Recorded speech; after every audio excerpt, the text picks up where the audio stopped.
Je réactive mon son et normalement ça devrait le faire. Donc ouais, voilà, c'est parce que j'aurais aimé que partager Là, l'écran. juste si tu cliques vers la droite, tu vois ça devrait faire passer les diapos, enfin la Ouais, mais flèche, quoi. j'aurais voulu que les points, les Ah, points s'affiche au fur et à mesure, d'accord. s'affichent au fur et à Attends, mesure. je vais partager ton écran alors. Hop. Si tu veux, hein, tu peux me remettre l'écran partagé. Ah ok, partage écran, pardon.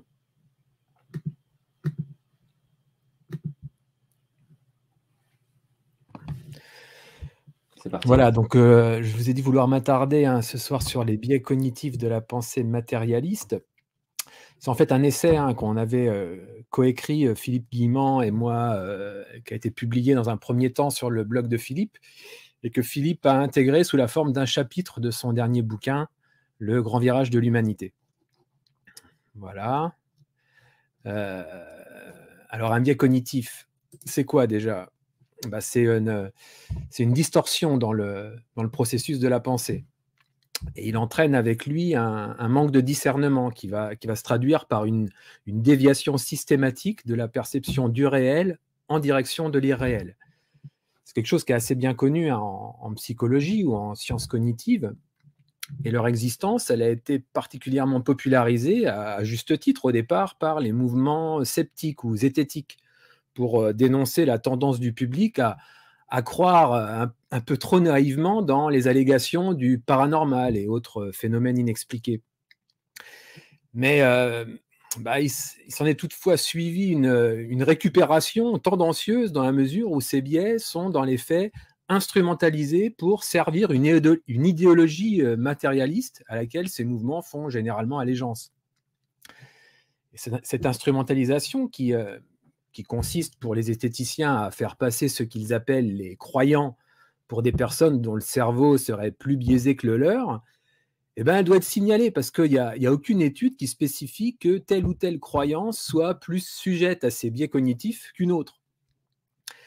Mais bon, plutôt que de dénoncer cette instrumentalisation de résultats scientifiques, je vais plutôt m'attacher ici à rétablir un équilibre en quelque sorte en signalant l'existence de biais cognitifs de la pensée matérialiste elle-même et qui sont en général systématiquement utilisés dès qu'il s'agit de nier les hypothèses du libre arbitre ou de la conscience en dehors du cerveau ou des processus téléologiques, c'est-à-dire qui mettent en cause une finalité, ou encore l'existence de l'âme, j'entends en tant qu'extension immatérielle du corps. Bref, d'une manière générale, un peu tout ce qui peut faire penser de près ou de loin à de la spiritualité, de l'occultisme ou de l'ésotérisme. Alors c'est en principe le doute scientifique qui est invoqué pour principe de leur démarche, mais à bien y regarder, ça n'en fait généralement, et pour le moins, que du scepticisme orienté contre ces hypothèses, qu'ils rejettent purement et simplement, et ce sur une base de croyances réductionnistes bien ancrées, et qui les conduisent donc à refuser d'intégrer, d'interpréter et même de comprendre les progrès de la science en faveur d'hypothèses non matérialistes. Et entre nous, ils adoptent pour le coup, et paradoxalement, le même genre d'attitude que celle des religieux à l'époque où la science commençait à révéler des faits contraires aux croyances théologiques. Et comble du paradoxe, en rejetant toute idée de transcendance pour ne pas faire apparaître le spectre d'un quelconque Dieu créateur, ils en viennent inconsciemment à créer leur propre Dieu en la personne du hasard, seul autorisé à pouvoir déterminer le cours des événements en dehors de lois physiques déterministes, c'est-à-dire des équations.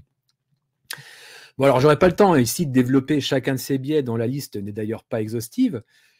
Je vais simplement les évoquer brièvement et puis je vous renvoie pour plus de détails et puis des exemples associés aussi à l'article qui est en ligne ou donc au chapitre 6 du Grand virage de l'humanité de Philippe Guillemant. Je vous mettrai les références en fin de présentation. Alors pour ce qui est des biais cognitifs les plus classiques qu'on peut répertorier, il y a les raisonnements circulaires, à savoir que ce qu'on cherche à réfuter par la démonstration est déjà rendu impossible par les hypothèses ou postulats de départ. On a les jugements autoritaires, alors là on décrète carrément de manière inflexible une hypothèse comme irrecevable, et puis en l'absence d'arguments, on n'hésite pas à la combattre violemment. On a aussi les pétitions de principe. On considère comme établi quelque chose qui n'est qu'un modèle réfutable, voire déjà réfuté, mais devenu une croyance. Et donc, du coup, les croyances inconscientes, on se refuse inconsciemment à penser dans un autre paradigme. Ou encore les projections inconscientes, c'est un problème bien connu en psychologie, à savoir qu'on projette sur ceux qui ont des idées contraires aux nôtres ou simplement jugées naïves, les erreurs ou les naïvetés dont on est soi-même inconsciemment victime. Il y a aussi la confusion entre foi et croyance. Parce que la foi, c'est quelque chose qui ne relève pas du mental, mais plus d'une conviction profonde fondée sur l'intuition ou l'émotion, donc par définition non rationalisable. Et les scientistes reprochent à ceux qui ont la foi d'avoir des croyances. Ce qui n'a pas de sens. Parce qu'une croyance, c'est un choix mental, pas la foi. Bon, alors on en arrive au point aveugle de la science. Alors celui-là, j'ai peut-être m'y attarder un petit peu parce qu'il est largement méconnu, y compris des scientifiques, les plus brillants d'ailleurs, alors qu'il est très important parce qu'il renvoie aux bases épistémologiques de la science moderne, c'est-à-dire la méthode de production de la connaissance. On l'appelle le point aveugle par analogie avec celui qu'on sait exister dans l'œil humain, à savoir que c'est une zone dans le tableau dressé par la science que non seulement nous ne voyons pas, mais que nous ignorons que nous ne voyons pas. Et il tient en fait dans le processus d'objectivation sur lequel est construite la méthode scientifique, qui, par construction, donc par choix, par souci d'efficacité, ignore le point de vue, la situation, le ressenti de celui qui accède à la connaissance scientifique. Et par là, la science oublie que tout est toujours vu de quelque part, d'un point de vue situé, et qui n'est autre que l'expérience vécue de l'expérimentateur. Oui, la conscience de l'observateur, elle est invariablement à l'origine de toute expérience vécue. Rien n'est indépendant de notre expérience présente. L'expérience vécue n'est certes pas quelque chose, c'est pas une chose, c'est pas un objet. Elle peut donc pas être objectivée. Mais elle n'est pas rien non plus. Elle est même tout ce qu'on a. Rien n'est indépendant de notre expérience présente, qu'elle soit sensorielle ou imaginative, conceptuelle.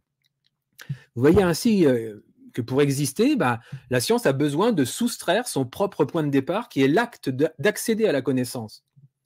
Le connaissant, il se soustrait alors lui-même, il s'oublie du produit de sa connaissance, si bien que dès qu'on a adopté le point de vue de la connaissance objective, le connaissant n'entre plus dans le champ visuel, à l'instar de l'œil qui est toujours absent du paysage qu'il regarde. Et c'est ça qui constitue le point aveugle des sciences, qui est à l'origine de paradoxes qui nous renvoient réflexivement à cet acte de soustraction du connaissant. Parce que cette méthode, elle nous a conduits, à partir d'une vie concrète, faite de subjectivité, d'irréversibilité, d'actualité, à construire un monde abstrait qui, lui, est au contraire fait d'objectivité, de réversibilité, de possibilités quantiques, en l'occurrence.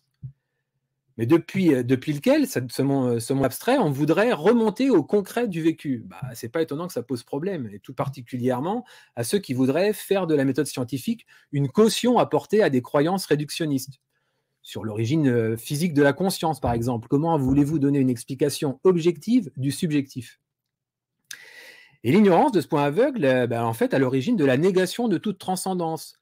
Parce que celle-ci impliquerait que des limites à l'entendement soient imposées au mental et qu'une quête de vérité puisse donc ne pas uniquement se soumettre aux strictes exigences de la méthode scientifique, mais pourquoi pas faire appel à des facultés non ou non encore rationalisables, comme par exemple des intuitions ou des facultés psy.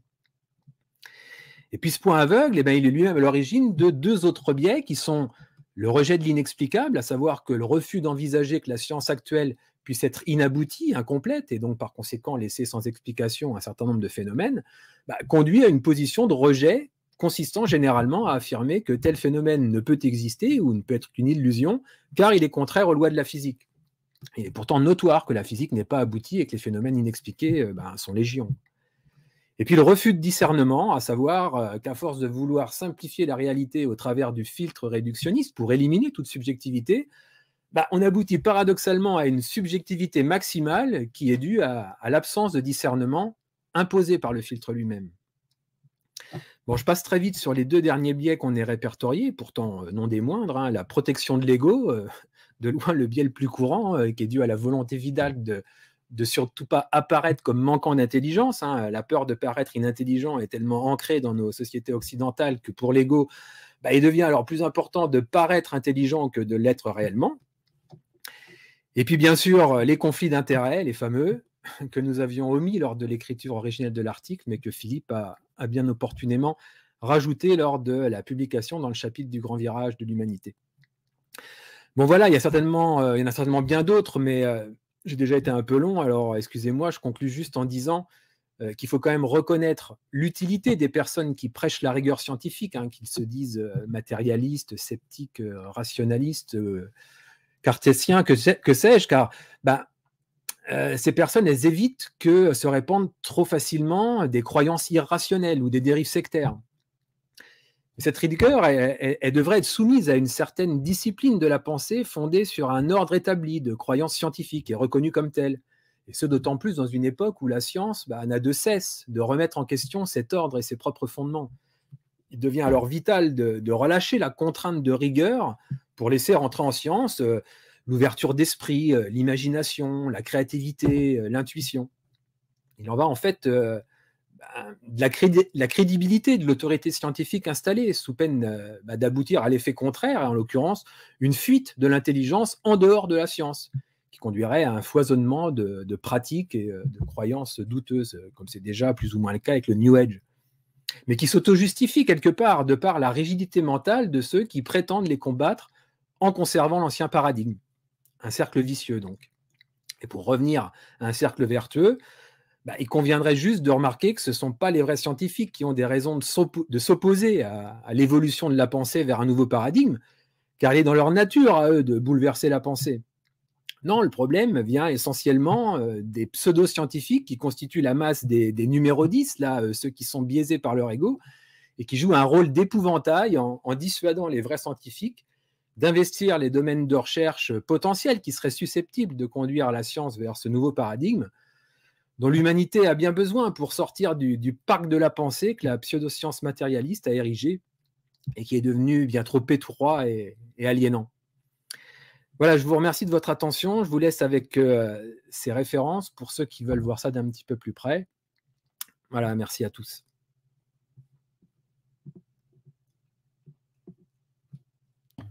Merci beaucoup, Sylvain. C'est extrêmement limpide. Alors, peut-être que pour un certain nombre des gens qui nous écoutent, ne savent pas très bien ce que sont les zététiciens ou les scientistes, mais pour nous qui avons travaillé au niveau médical et au niveau scientifique à essayer de donner une image un peu différente de ce qui était donné par les médias et le gouvernement, on les connaît assez bien, puisque sur Twitter, ils sont en guerre permanente. Partager une bonne partie de cette critique. Ouais, et puis d'accepter l'idée qu'il y a une toxicité, parce que pour le moment, la toxicité est vraiment pas mise sur le devant de la scène. Tu as parlé la semaine dernière des enjeux matériels, des mines en République démocratique du Congo, et de tout ce qu'il y a autour en termes de maltraitance humaine, simplement, et que tout ce monde qui paraît si diaphane, si lisse, sans aucun relief, et où tout est possible, on peut aussi bien être un dragon qu'un elfe ou un YouTuber, en fait, a des conséquences très matérielles.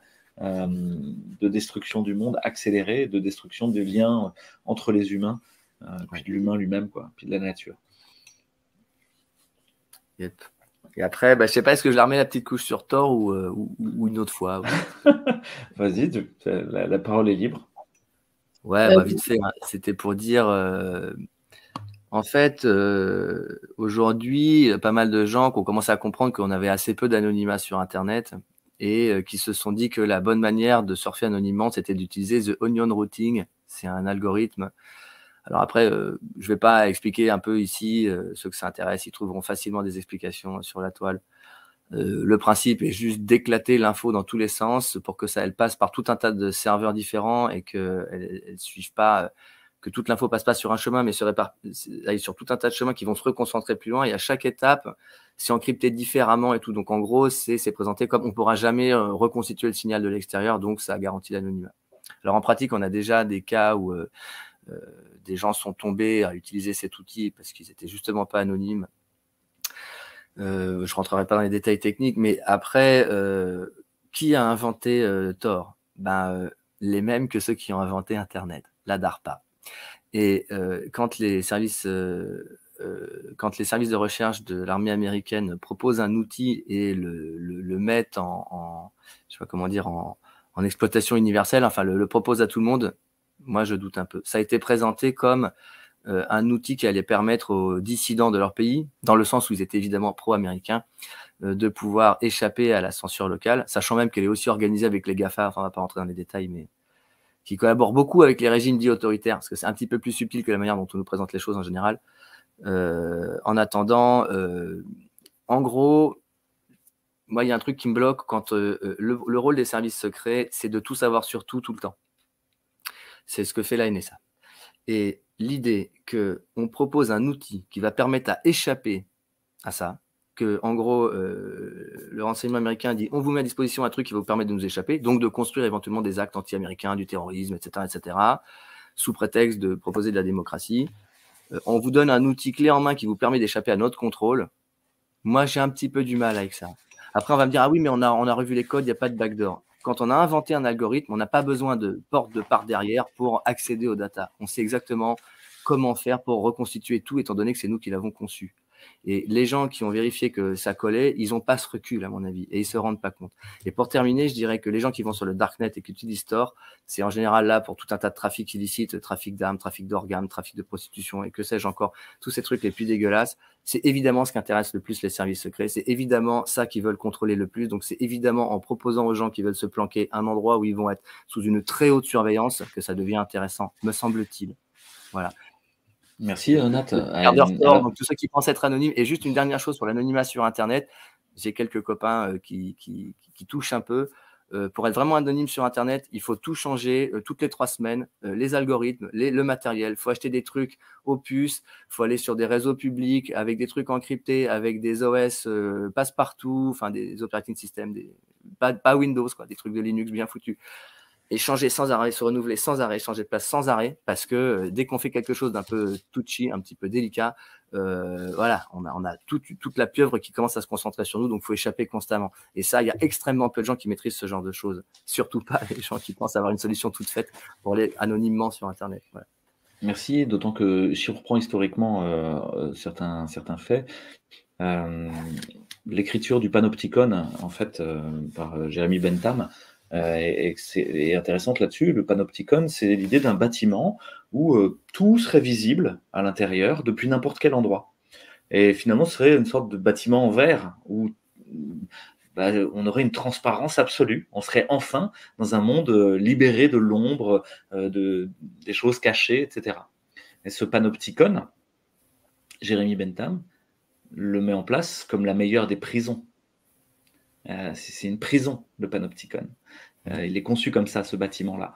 Donc, voilà, que ce soit le projet Crystal, qui a été, comme tu l'as dit, éventé par Snowden et autres, nous donne cette idée que nous sommes dans un Panopticon, en permanence dans une dictature de la transparence, où il n'y aurait plus de zones cachées, plus de zones intimes, plus d'endroits où on pourrait enfin se réfugier pour se laisser le temps de réfléchir, pour se laisser le temps d'avoir quelque chose à soi. Et je pense que ça nous renvoie... C'est exactement ça, parce qu'on intériorise la surveillance, en fait.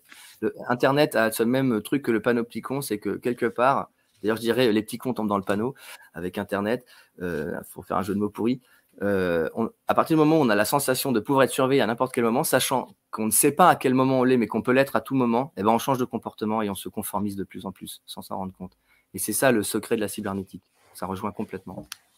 D'autant que la fuite, ensuite, n'est pas dans le réel, mais dans un métaverse où on serait... voilà. Donc, bon, pour le coup, moi, je suis assez converti à la décroissance et au fait que pour vivre heureux, il faut vivre caché. Et pour vivre caché, il faut réussir à faire du boycott, en fait, de ce système-là. Sylvain, est-ce que tu veux ajouter quelque chose sur le... Parce que les scientistes sont un peu le clergé maintenant de la doxa dominante. Ils sont devenus une sorte d'inquisition même. Ouais, c'est ce que j'évoquais un petit peu dans la présentation tout à l'heure, c'est qu'en fait la science est devenue un dogme en fait qui a remplacé en fait la religion avant justement l'avènement de la science moderne, hein, qui s'est construit justement par opposition à cette religion, mais qui a reproduit exactement quoi, en fait, quoi, les mêmes dogmes. Enfin, c'est pas les mêmes dogmes, mais c'est d'autres dogmes en fait, quoi, qui sont devenus cette nouvelle vérité quoi, qu'il faut absolument suivre. Et ils ont même créé un dieu hein, qui s'appelle le hasard, quoi, et qui, voilà, qui est le seul autorisé à pouvoir déterminer le cours des événements en dehors des équations, quoi, en fait, quoi, parce que Ouais, je crois que c'est important que les gens l'entendent, c'est que chez les gens qui se revendiquent le plus de la science et d'un modèle déterministe, où il y aurait des causes et des conséquences, et tout serait bien calculable, comme des boules de billard qui s'entrechoquent et où on aurait toutes les trajectoires, eh ben, il y a toujours un moment où il y a des choses qui rentrent pas dans le cadre, et dans ce cas-là, ils disent « c'est le hasard ». Et donc, on a à la fois le déterminisme comme clé de voûte de l'ensemble du système, et puis de l'autre côté, le hasard, qui, bah non, on n'est pas déterministe, quoi. Et donc, il y a une incohérence dès le départ, en fait, dans la profession de foi du scientisme. alors tout à fait. Donc déjà, il y a effectivement cette incohérence. Et puis, et donc justement, tellement c'est incohérent, il est déjà démontré désormais, hein, ça c'est Philippe Guillemant qui l'a fait, quoi, sur des études justement du billard que tu viens d'évoquer, quoi, qui est vraiment le modèle déterministe a priori par excellence, quoi, voilà, quoi, bon, les boules s'entrechoquent, quoi, et si on connaît exactement la position des boules, on est capable exactement de prévoir quel va être l'avenir du billard, le futur du billard, en fait, quoi. Et ben non, Philippe Guillemant, il a montré que non, quoi. Il arrive un moment, en fait, parce que justement, la quantité d'informations, elle est limitée dans l'univers, et donc on ne peut pas définir exactement quelle est la position des boules. Et il arrive un moment, en fait, où le billard devient libre, c'est-à-dire que les boules, elles peuvent être à peu près n'importe où, quoi, et donc il faut quelque part rajouter de l'information, quoi, en fait, quoi, pour que le billard, il ait une seule et unique destinée, quoi, en fait, c'est-à-dire enfin, qu'il ait un chemin unique. Et donc, même le billard, il n'est pas déterministe, quoi, en fait, quoi. Il a besoin encore d'autres informations, quoi, pour pouvoir avoir un parcours, quoi, déterminé, quoi. Merci Sylvain, c'est assez heureux parce que si le monde n'est pas déterministe, ça veut dire que des bifurcations peuvent s'ouvrir de manière complètement imprévue. Je crois que nous en sommes une. Le rock pré-apocalyptique post-capitaliste en est une aussi. Donc je vous propose d'aller goûter avec Nikita Aucun complot. On va essayer que le son